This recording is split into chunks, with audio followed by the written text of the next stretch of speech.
सना उस सुबह भी उसी तरह जागी जैसे हर दिन जागती थी। आंख खुलने से पहले ही जैसे किसी डर ने उसे जगा दिया हो, जैसे नींद भी उससे पूछकर नहीं आती थी, और चैन तो मानो उसकी जिंदगी से बहुत पहले ही चला गया था। आंगन में हल्की ठंडक थी, आसमान पर धूप की पहली किरणें उतर रही थीं, मगर सना के हिस्से में फिर वही काम, वही डांट और वही खामोशी आने वाली थी।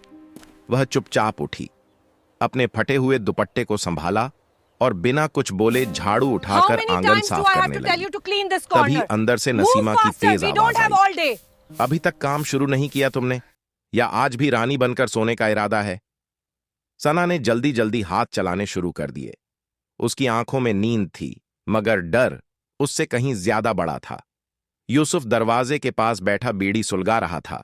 उसकी नजर एक बार सना पर पड़ी, मगर उसने कुछ नहीं कहा, जैसे उसे यह सब देखना आदत बन चुका हो। अफरीन चारपाई पर बैठी मोबाइल में लगी थी। बीच बीच में सना को आदेश देती, पानी ला, मेरे कपड़े प्रेस कर, और हाँ, चाय जल्दी बना, मुझे बाहर जाना है। सना हर बार धीमी आवाज में जी कहती और काम में लगी रहती, जैसे उसकी अपनी कोई इच्छा, कोई आवाज, कोई हक ही नहीं था। गांव की हालत भी कुछ अलग नहीं थी। हर गली में वही थकान, वही मजबूरी, वही चेहरे जो रोज सुबह उठकर एक ही उम्मीद के साथ फैक्ट्री की तरफ जाते थे कि आज शायद पूरा वेतन मिल जाए, मगर हर बार उम्मीद अधूरी रह जाती थी। मलिक इंडस्ट्रीज इस गांव की जान थी। उसी से लोगों के घर चलते थे, उसी से बच्चों की पढ़ाई, उसी से दवाइयां, उसी से रोटी, मगर वही फैक्ट्री अब लोगों के लिए एक बोझ बन चुकी थी। मजदूर सुबह से शाम तक काम करते, मशीनों की आवाज में अपनी थकान दबा देते, मगर महीने के अंत में जब पैसे मिलते तो या तो आधे होते या फिर कई दिन देर से मिलते। लोग शिकायत करते, मगर कोई सुनने वाला नहीं था। मैनेजर हर बार यही कहता, ऊपर से पैसे नहीं आए, हम क्या करें? और लोग मजबूरी में चुप हो जाते, क्योंकि उनके पास कोई दूसरा रास्ता नहीं था। इन्हीं गलियों में एक अजीब सा आदमी भी घूमता था। बिखरे हुए बाल, मैले कपड़े, हाथ में एक पुरानी कटोरी, आंखों में एक अजीब सी शांति और चेहरा ऐसा जैसे दुनिया से उसका कोई लेना देना ही नहीं हो। गांव वाले उसे पागल कहते थे, बच्चे उसे देखकर हंसते थे, कुछ लोग उसे दुत्कारते थे, मगर वह हर रोज हर गली में घूमता, हर दरवाजे पर रुकता और धीरे से कहता, कुछ खाने को दे दो। उसकी आवाज में अजीब सी सादगी थी, जैसे उसमें कोई लालच नहीं, कोई शिकायत नहीं। कई बार उसे खाली हाथ लौटना पड़ता, कई बार कोई सूखी रोटी दे देता, और कई बार दरवाजा उसके मुंह पर बंद कर दिया जाता, मगर वह कभी गुस्सा नहीं होता, बस चुपचाप आगे बढ़ जाता, जैसे उसे सब कुछ पता हो, जैसे वह सिर्फ देख रहा हो, समझ रहा हो। एक दिन वह यूसुफ के घर के बाहर भी आकर रुका। सना उस वक्त आंगन में बर्तन मांज रही थी। उसके हाथ ठंडे पानी में डूबे हुए थे और उंगलियां सुन्न हो चुकी थीं। उसने दरवाजे पर आहट सुनी, सिर उठाकर देखा तो वहीं पागल खड़ा था। उसने धीरे से कहा, कुछ खाने को दे दो। सन्ना कुछ पल के लिए उसे देखती रह गई। उसकी आंखों में डर नहीं था, बल्कि एक अजीब सी थकान थी, जैसे वह भी इस दुनिया से उतना ही टूटा हुआ हो जितनी खुद सना थी। सना उठी, अंदर गई और रसोई में रखी बची हुई एक सूखी रोटी उठाकर बाहर लाई। उसने चुपचाप वह रोटी उसकी कटोरी में रख दी। पागल ने उसकी तरफ देखा। एक पल के लिए उसकी आंखों में कुछ चमका, जैसे उसने कुछ समझ लिया हो। उसने धीरे से कहा, अल्लाह तुम्हें खुश रखे, और आगे बढ़ गया। यह पहली बार था जब किसी ने सना को दुआ दी थी, वरना उसके हिस्से में तो सिर्फ डांट और ताने ही आते थे। उसी शाम गांव के कुछ मजदूर आपस में बात कर रहे थे। उनके चेहरों पर गुस्सा था, मगर आवाजों में डर भी था। हमने फिर चिट्ठी भेजी है मालिक को, एक ने कहा। इस बार जरूर कुछ होगा, दूसरा बोला। पता नहीं, पिछली बार भी तो कुछ नहीं हुआ। तीसरा बोला, अगर इस बार भी कुछ नहीं हुआ तो हम काम बंद कर देंगे। मगर फिर खुद ही चुप हो गया, क्योंकि वह जानता था कि काम बंद करने का मतलब है भूखा रहना। ये सब बातें दूर खड़ा वही पागल सुन रहा था। उसकी नजरें शांत थीं, मगर उसकी आंखों में एक गहराई थी, जैसे हर शब्द उसके अंदर उतर रहा हो। दूसरी तरफ शहर में एक बड़े से ऑफिस में कोई बैठा उन चिट्ठियों को पढ़ रहा था। हर चिट्ठी में एक ही दर्द था, अधूरा वेतन, धोखा, मजबूरी। वह आदमी बार बार उन्हीं पंक्तियों को पढ़ रहा था, जैसे उसे यकीन ही नहीं हो रहा हो कि उसकी फैक्ट्री में ऐसा हो रहा है। उसने मैनेजर को फोन किया, जवाब वहीं मिला, सर सब ठीक है, लोग झूठ बोल रहे हैं।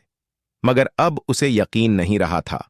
उसने फोन रख दिया, कुछ देर खामोश बैठा रहा, फिर एक फैसला लिया, ऐसा फैसला जो सब कुछ बदलने वाला था।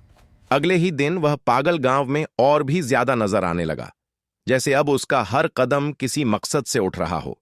वह फैक्ट्री के बाहर भी जाता, मजदूरों को काम करते हुए देखता, उनकी थकान, उनकी मजबूरी, उनकी खामोशी, सब कुछ उसकी नजरों में कैद हो रहा था। कई बार वह मैनेजर के ऑफिस के पास भी घूमता, जैसे कुछ तलाश रहा हो। किसी ने उस पर ध्यान नहीं दिया, क्योंकि सबके लिए वह सिर्फ एक पागल था। मगर सच यह था कि वही इस पूरे खेल की असली कड़ी बनने वाला था। उधर यूसुफ के घर में हालात और खराब होते जा रहे थे। नसीमा और यूसुफ के बीच पैसे को लेकर बातें होने लगी थीं। अब सना को ज्यादा दिन नहीं रख सकते, नसीमा बोली। उससे कोई फायदा नहीं, बस बोझ है। यूसुफ ने धीमी आवाज में कहा, एक आदमी है, बूढ़ा है मगर पैसे वाला है। अगर उससे शादी कर दें तो अच्छा पैसा मिल जाएगा। नसीमा के चेहरे पर एक हल्की सी मुस्कान आ गई। तो देर किस बात की है, बात पक्की करो। सना यह सब दूर खड़ी सुन रही थी। उसका दिल धड़कने लगा, जैसे किसी ने उसकी सांसें छीन ली हों। उसने हिम्मत जुटाकर कहा, चाचा, मैं यह शादी नहीं करूंगी। उसकी आवाज कांप रही थी, मगर उसमें एक डर के साथ साथ एक जिद भी थी। यूसुफ ने गुस्से में उसकी तरफ देखा। तेरी औकात क्या है मना करने की? जो हम कहेंगे वही होगा। सना की आंखों में आंसू आ गए, मगर उसने फिर भी सिर हिलाया, मैं नहीं करूंगी। घर में सन्नाटा छा गया, जैसे किसी तूफान से पहले की खामोशी हो। उसी वक्त दरवाजे के बाहर से एक जानी पहचानी आवाज आई, कुछ खाने को दे दो। सना का दिल धक से रह गया। उसने दरवाजे की तरफ देखा, वही पागल खड़ा था, जैसे हर बार की तरह। मगर इस बार उसकी आंखों में कुछ अलग था, जैसे वह सिर्फ रोटी मांगने नहीं आया हो, जैसे वह इस घर की हर बात, हर दर्द, हर साजिश को समझ रहा हो। सना ने एक पल के लिए उसकी तरफ देखा, फिर अंदर की तरफ देखा जहां यूसुफ और नसीमा खड़े थे, और उसे ऐसा लगा जैसे उसकी जिंदगी का कोई बहुत बड़ा मोड़ आने वाला है, ऐसा मोड़ जिससे वापस लौटना शायद मुमकिन नहीं होगा। दरवाजे पर खड़ा वह आदमी इस बार पहले जैसा नहीं लग रहा था। उसकी आंखें वैसे ही शांत थीं, मगर उनमें एक अजीब सी चौकन्नी चमक थी, जैसे वह सिर्फ रोटी लेने नहीं बल्कि कुछ समझने, कुछ परखने आया हो। सना कुछ पल के लिए वहीं ठिठक गई। उसके हाथ अपने आप कांपने लगे, मगर उसने खुद को संभाला और चुपचाप रसोई की तरफ बढ़ गई। अंदर नसीमा और यूसुफ अभी भी गुस्से में खड़े थे, जैसे सन्ना की बात ने उनके अहंकार को चोट पहुंचा दी हो। नसीमा ने तिरछी नजर से सन्ना को देखा और दबी आवाज में कहा, ज्यादा अकड़ दिखा रही है आजकल, लगता है जल्दी इसका इलाज करना पड़ेगा। यूसुफ ने बीड़ी का लंबा कश लिया और धीरे से बोला, कल ही बात पक्की कर देता हूं, बहुत नाटक कर लिया इसने। सना ने रोटी उठाई और बाहर आ गई। उसने बिना कुछ कहे वह रोटी उस पागल की कटोरी में रख दी। इस बार जब उसने सिर उठाया तो उनकी आंखें एक पल के लिए मिलीं, और उस एक पल में जैसे बहुत कुछ कह दिया गया, बिना शब्दों के, बिना आवाज के। पागल ने हल्की सी नजर झुकाई, जैसे उसने सना के अंदर छिपे डर और दर्द को पढ़ लिया हो। उसने रोटी ली, मगर जाने से पहले धीमी आवाज में कहा, हर अंधेरी रात के बाद सुबह जरूर आती है। यह सुनकर सन्ना एक पल के लिए चौंक गई। उसने उसे जाते हुए देखा। उसके कदम धीमे थे, मगर उनमें अजीब सा भरोसा था, जैसे वह जानता हो कि आगे क्या होने वाला है। अगले दिन सुबह गांव में हलचल कुछ ज्यादा थी। खबर फैल चुकी थी कि यूसुफ ने सना की शादी एक बूढ़े आदमी से तय कर दी है। कुछ लोग आपस में बात कर रहे थे, कुछ खामोश थे, मगर किसी में इतना हौसला नहीं था कि आगे बढ़कर कुछ कह सके। सब जानते थे कि यूसुफ लालची है, मगर यह भी जानते थे कि उसके खिलाफ बोलना आसान नहीं। सना उस सुबह और भी ज्यादा चुप थी, जैसे उसने अपने अंदर की सारी आवाजें बंद कर दी हों। उसकी आंखें सूजी हुई थीं, शायद रात भर रोती रही थी, मगर अब उसके चेहरे पर एक अजीब सी सख्ती आ गई थी, जैसे वह अंदर ही अंदर कोई फैसला ले चुकी हो। दोपहर होते होते वह बूढ़ा आदमी भी आ गया। उसके साथ दो लोग और थे। उसके कपड़े साफ सुथरे थे, हाथ में तस्बीह थी और चेहरे पर एक अजीब सा गुरूर।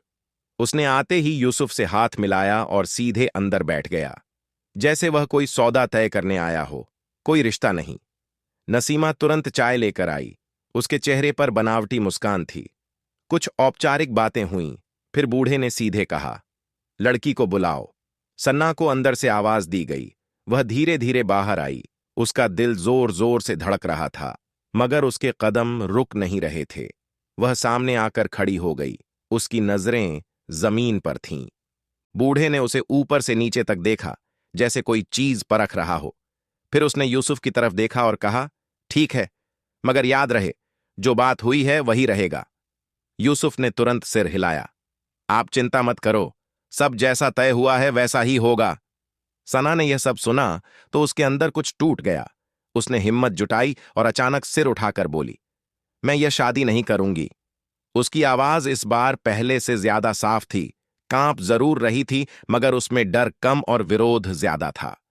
कमरे में सन्नाटा छा गया। बूढ़े के चेहरे का रंग बदल गया। उसने भौहें सिकोड़ लीं।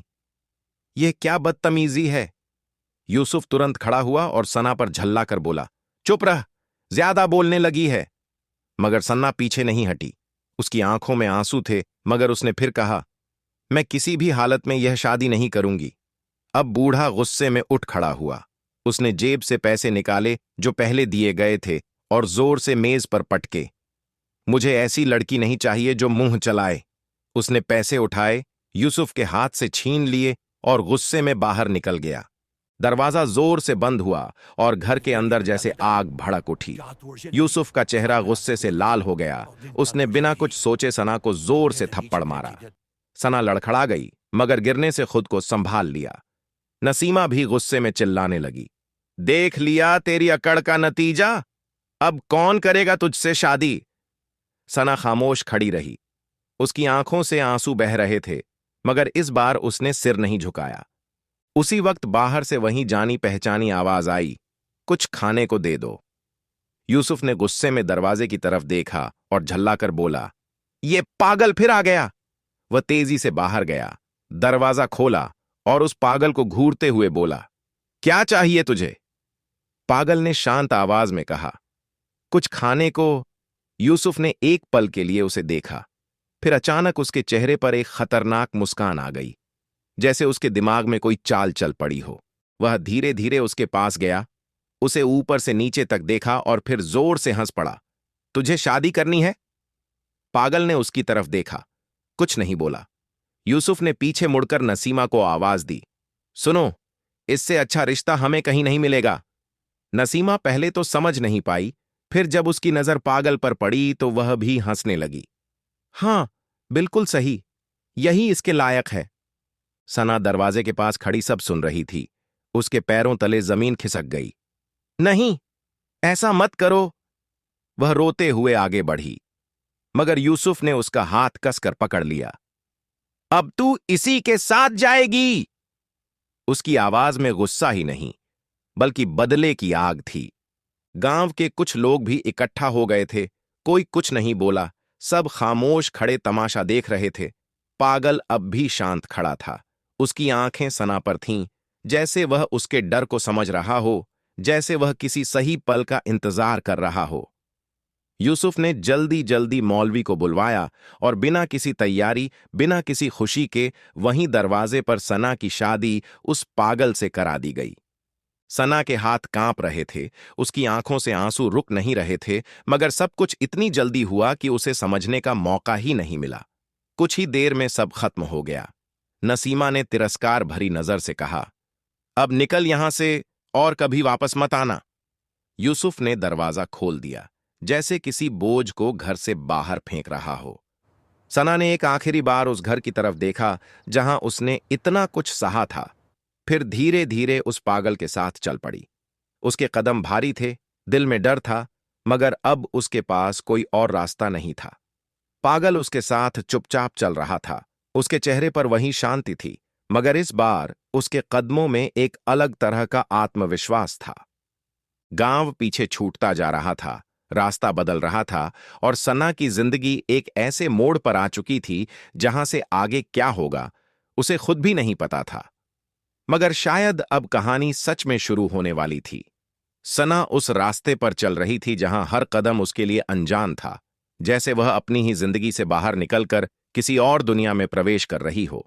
पीछे छूटता हुआ गांव, धूल से भरी पगडंडियां, वही लोग, वही घर, वही आंगन, सब धीरे धीरे उसकी नजरों से ओझल होते जा रहे थे। मगर उसके दिल में जो कुछ था वह अभी भी वहीं अटका हुआ था, जैसे हर याद उसे पीछे खींच रही हो, जैसे हर आंसू अभी भी उसके गालों पर बह रहा हो। मगर अब वह वापस नहीं जा सकती थी। अब उसके पास सिर्फ आगे बढ़ने के अलावा कोई रास्ता नहीं था। उसके साथ चल रहा वह आदमी जिसे पूरा गांव पागल कहता था, चुप था। उसकी चाल स्टेडी थी, उसकी नजरें सामने थीं, और उसकी मौजूदगी में एक अजीब सा सुकून भी था और एक अनजाना डर भी। सना कई बार उसे देखती, फिर नजरें झुका लेती, जैसे वह समझ नहीं पा रही थी कि यह वही इंसान है जिससे अब भी कुछ देर पहले उसकी शादी कर दी गई है, या कोई और, क्योंकि उसके अंदर कुछ ऐसा था जो उसे बाकी सबसे अलग बनाता था। कुछ दूर चलने के बाद वह सड़क पर पहुंचे जहां एक काली गाड़ी खड़ी थी। सना एकदम रुक गई, उसकी आंखों में हैरानी साफ नजर आ रही थी। उसने उस आदमी की तरफ देखा, मगर उसने बिना कुछ कहे गाड़ी का दरवाजा खोला और धीमी आवाज में कहा, बैठो। सन्ना के कदम जैसे जम गए थे, मगर फिर उसने धीरे धीरे गाड़ी में बैठना स्वीकार किया, जैसे वह खुद को किसी अनजाने फैसले के हवाले कर रही हो। वह आदमी भी दूसरी तरफ जाकर बैठ गया और कुछ ही पलों में गाड़ी चल पड़ी। गांव की कच्ची सड़कें पीछे छूट गईं और शहर की पक्की सड़कें सामने आने लगीं। सना खिड़की से बाहर देख रही थी। उसके चेहरे पर अब भी डर था, मगर उसके साथ साथ एक सवाल भी था जो बार बार उसके मन में उठ रहा था। यह सब क्या है? कुछ देर तक खामोशी रही, फिर अचानक वह आदमी बोला, डरो मत। उसकी आवाज अब पहले जैसी नहीं थी।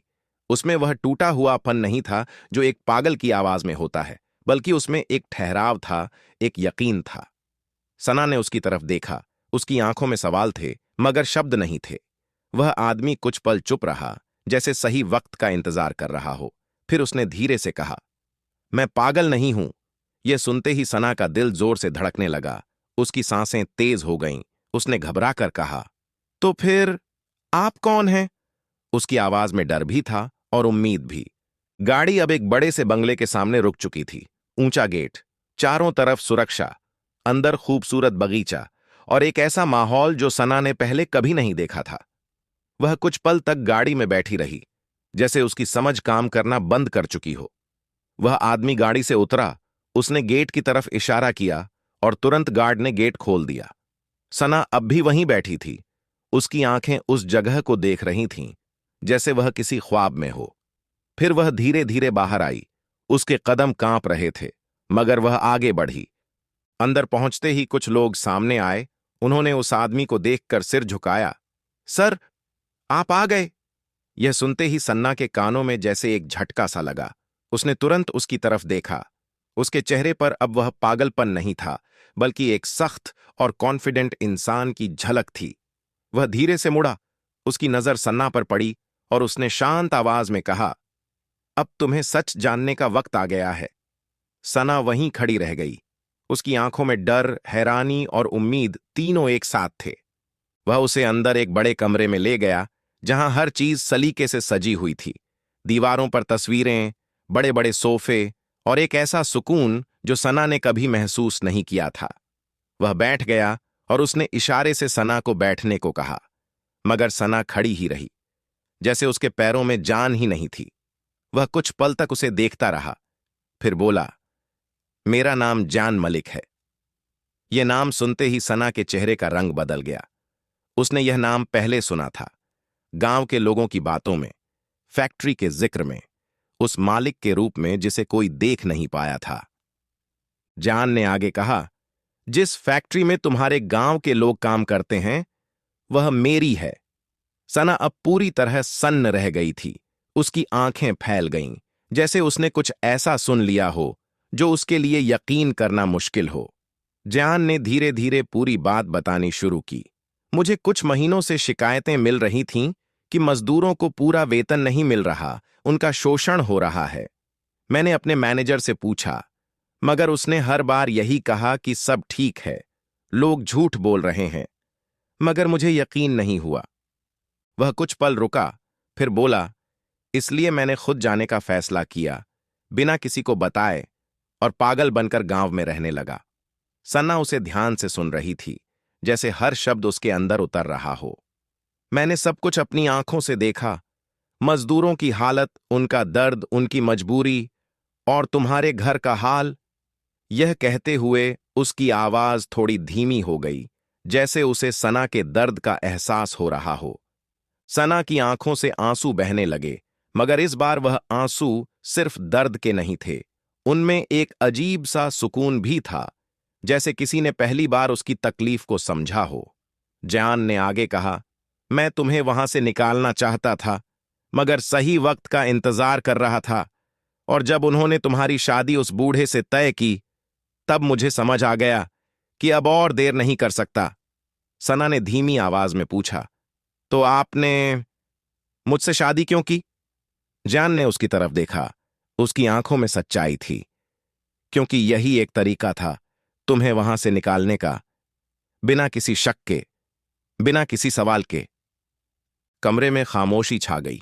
सना अब भी उस सब को समझने की कोशिश कर रही थी, मगर उसके दिल में अब डर कम हो चुका था। उसकी जगह एक भरोसा आ रहा था, धीरे धीरे मगर मजबूती से। उसी वक्त एक महिला कमरे में आई, उसके चेहरे पर नरमी थी। उसने जान की तरफ देखा। बेटा, सब ठीक है? जान ने हल्की सी मुस्कान के साथ कहा, हां अम्मी, सब ठीक है। फिर उसने सन्ना की तरफ इशारा किया। ये सना है? महिला ने सना की तरफ देखा, उसकी आंखों में अपनापन था। आओ बेटी। सना ने धीरे धीरे उनके पास कदम बढ़ाए, जैसे उसे पहली बार किसी ने बेटी कहकर बुलाया हो। रात धीरे धीरे बीत गई, मगर सन्ना के लिए यह रात अलग थी। उसमें डर नहीं था, उसमें सुकून था, मगर साथ ही बहुत सारे सवाल भी थे।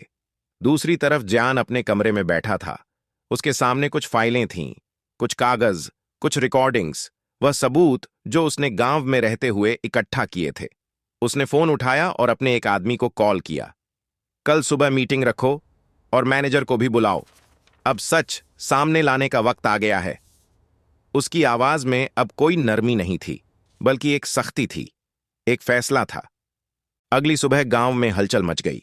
खबर फैल चुकी थी कि फैक्ट्री का मालिक खुद गांव आ रहा है। लोग हैरान थे, कुछ डरे हुए थे, कुछ उम्मीद में थे। यूसुफ और नसीमा भी यह खबर सुन चुके थे। उनके चेहरों पर चिंता साफ नजर आ रही थी। उन्हें यह नहीं पता था कि जिस पागल को उन्होंने अपनी बेइज्जती का बदला लेने के लिए इस्तेमाल किया था, वही अब उनके सामने सच बनकर आने वाला है।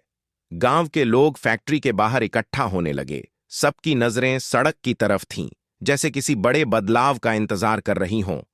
और दूर से आती हुई गाड़ियों की आवाज बता रही थी कि वह पल अब बहुत करीब है। गांव की उस सुबह में एक अजीब सी बेचैनी थी, जैसे हवा भी किसी बड़े बदलाव की खबर लेकर चल रही हो। फैक्ट्री के बाहर लोग इकट्ठा थे।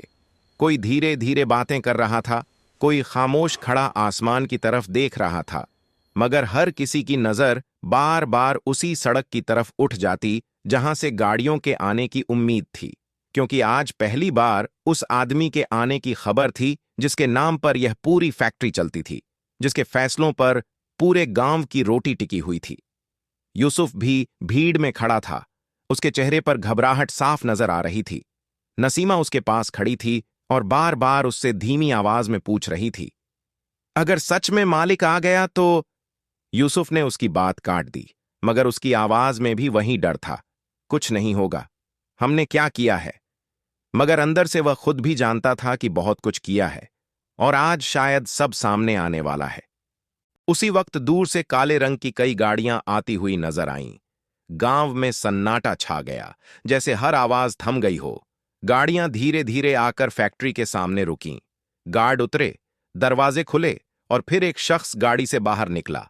साफ सुथरे कपड़े, सधा हुआ अंदाज, चेहरे पर ठहराव और आंखों में वह आत्मविश्वास जो सिर्फ उसी इंसान में होता है जिसे पता हो कि वह कौन है और क्यों आया है। लोगों ने उसे देखा, मगर कोई उसे पहचान नहीं पाया। सिवाय एक के। सना कुछ दूरी पर खड़ी थी। उसकी नजर जैसे ही उस शख्स पर पड़ी, उसके दिल की धड़कन एक पल के लिए थम गई, क्योंकि वह वही था, वही आदमी जिसे पूरा गांव पागल समझता था और जो अब उनके सामने एक बिल्कुल अलग रूप में खड़ा था। जान मलिक ने चारों तरफ नजर दौड़ाई। उसकी आंखें भीड़ को पढ़ रही थीं, जैसे वह हर चेहरे के पीछे छुपी कहानी को समझ रहा हो। वह धीरे धीरे आगे बढ़ा, उसके साथ उसके लोग थे, मगर उसकी चाल में एक अलग ही वजन था, जैसे हर कदम किसी फैसले की तरफ बढ़ रहा हो। उसने इशारे से मैनेजर को बुलवाया, जो पहले से ही वहां मौजूद था, मगर उसके चेहरे पर अब आत्मविश्वास नहीं बल्कि घबराहट थी। वह आगे आया, झुककर बोला, सर, आपने अचानक आने की खबर दी? अगर पहले बता देते तो। जान ने उसकी बात बीच में ही रोक दी। अगर पहले बता देता तो सच कैसे सामने आता? भीड़ में हलचल हुई। लोग एक दूसरे की तरफ देखने लगे। जान ने जेब से कुछ कागज निकाले, फिर शांत आवाज में बोला, पिछले कुछ महीनों से मुझे शिकायतें मिल रही थीं कि यहां काम करने वाले मजदूरों को पूरा वेतन नहीं दिया जाता, उनका पैसा काटा जाता है। उसने एक एक शब्द साफ और ठहराव से बोला, और हर बार जब मैंने तुमसे पूछा, उसने मैनेजर की तरफ देखा, तुमने कहा सब ठीक है। मैनेजर ने तुरंत सफाई देने की कोशिश की। सर, वो लोग झूठ बोल रहे हैं, कुछ लोग हमेशा शिकायत करते रहते हैं। मगर उसकी आवाज में पहले जैसी मजबूती नहीं थी। जयान ने अपने आदमी को इशारा किया, उसने तुरंत एक टैबलेट आगे बढ़ाया। जयान ने उसे ऑन किया और भीड़ की तरफ घुमा दिया। उसमें वीडियो चलने लगा। फैक्ट्री के अंदर का, मजदूरों की बातें, उनकी शिकायतें, उनके कटे हुए पैसे, उनकी मजबूरी, और सबसे बड़ा, मैनेजर की खुद की बातचीत, जिसमें वह किसी से पैसे लेते हुए कह रहा था कि ऊपर तक सब सेट है। भीड़ में हलचल तेज हो गई। लोग एक दूसरे से फुसफुसाने लगे। कुछ के चेहरे पर गुस्सा था, कुछ के चेहरे पर हैरानी। मैनेजर का चेहरा सफेद पड़ चुका था। वह हकलाने लगा, सर, वो ये सब। मगर अब उसके पास कोई जवाब नहीं था। जियान ने सख्त आवाज में कहा, बस। उसकी आवाज इतनी तेज और मजबूत थी कि चारों तरफ सन्नाटा छा गया। तुमने न सिर्फ कंपनी के साथ धोखा किया, बल्कि उन लोगों के साथ भी जो दिन रात मेहनत करते हैं। उसने एक कदम आगे बढ़ते हुए कहा, आज से तुम इस फैक्ट्री में नहीं हो। मैनेजर के हाथ कांपने लगे। वह कुछ कहना चाहता था, मगर शब्द नहीं निकल पाए। गार्ड आगे बढ़े और उसे वहां से बाहर ले गए। भीड़ में हलचल अब गुस्से में बदल रही थी। लोग पहली बार खुलकर बोलने लगे थे, हमारा पैसा, हमें इंसाफ चाहिए।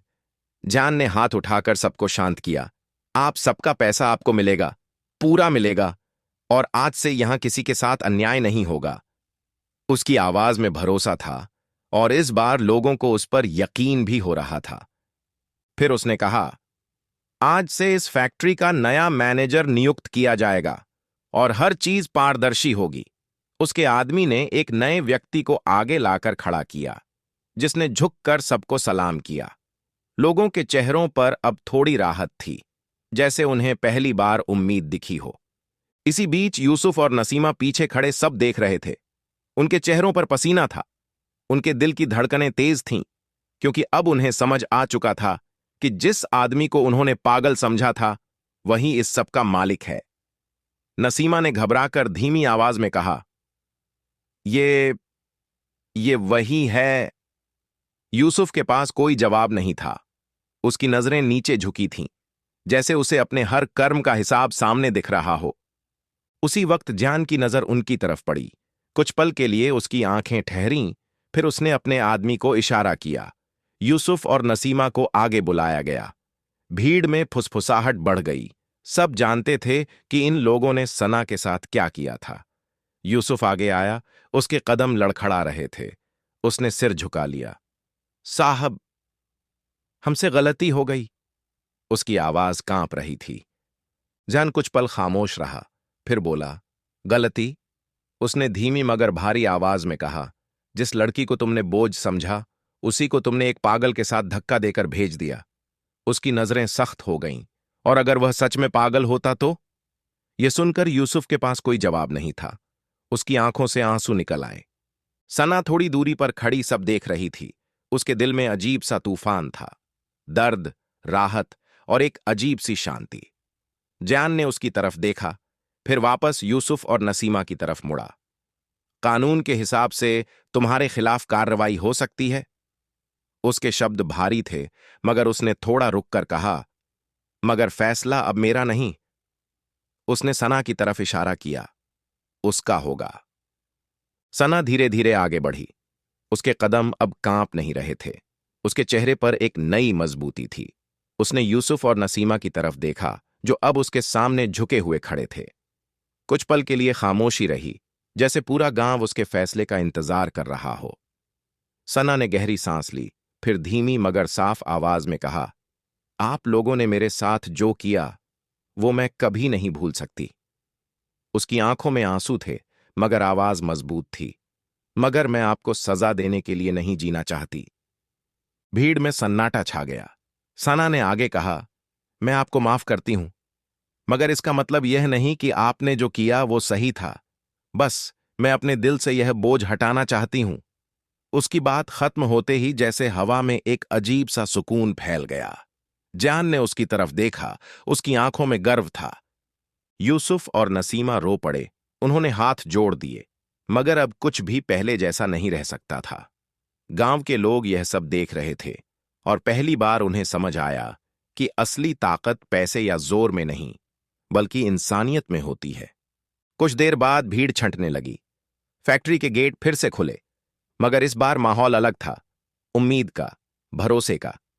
सना और जयान साथ खड़े थे। उनके सामने एक नई शुरुआत थी।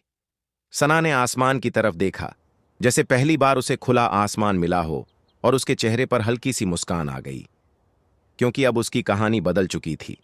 और इस बार वह कहानी किसी और के फैसलों से नहीं, बल्कि उसके अपने फैसलों से आगे बढ़ने वाली थी। दोस्तों, इस कहानी का असली संदेश बहुत गहरा है। इंसान की असली पहचान उसके कपड़ों, हालात या मजबूरी से नहीं होती, बल्कि उसके दिल और उसके कर्म से होती है। अक्सर हम किसी को छोटा समझ लेते हैं, उसे कमजोर समझ लेते हैं, मगर हमें नहीं पता होता कि उसी इंसान के अंदर कितनी बड़ी सच्चाई छिपी हो सकती है। इस्लाम हमें यही सिखाता है कि हर इंसान के साथ रहम, इंसाफ और इज्जत से पेश आओ। किसी पर जुल्म करना आसान है, मगर अल्लाह के सामने हर जुल्म का हिसाब देना पड़ता है। जो दूसरों के साथ बुरा करता है, एक दिन वहीं उसके सामने लौटकर आता है, और जो सब्र करता है, अल्लाह उसे ऐसी जगह से राहत देता है जहां से उसने कभी सोचा भी नहीं होता। इसलिए हमेशा याद रखो, किसी के साथ बुरा मत करो, किसी का हक मत छीनो, और अगर कर सकते हो तो किसी की मदद जरूर करो, क्योंकि इंसानियत ही सबसे बड़ी दौलत है। फिर मिलेंगे एक और दिल छू लेने वाली कहानी के साथ। अगर आपको यह कहानी पसंद आई हो तो वीडियो को लाइक जरूर करें, चैनल को सब्सक्राइब करें और कमेंट में जरूर बताएं कि आपको इस कहानी का कौन सा हिस्सा सबसे ज्यादा दिल को छू गया।